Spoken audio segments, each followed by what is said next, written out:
Good day, my people. It's your coach PK coming at you live. And today in this video, I wanted to show you how to use the shot clock. So first of all, what you have to understand is the shot clock won't run unless the game clock is running as well. So what I'm gonna do is I'm gonna run the game clock, and then I will start the shot clock. So you go to 24 seconds and the 14 seconds. It goes pause, facing away from you, and facing towards you.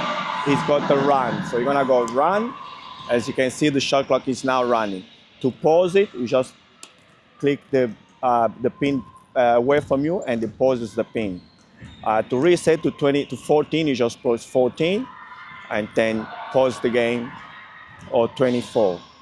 Now, this is pretty much how to operate the shot clock. The shot clock resets in 4 occasions. The first occasion is if there is a foul. The second occasion is if there is a turnover. The third occasion is if there is the ball hits the ring. And the fourth occasion is if there is a foot violation. On every foot violation, the shot clock should reset as well. Now, if you come to a situation where you need to move the shot clock without having to move the game clock, this is what you do.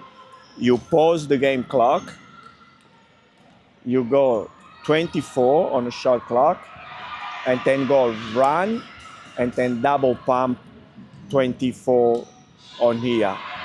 So it didn't quite work. I'll try it again. Double pump, and here we go.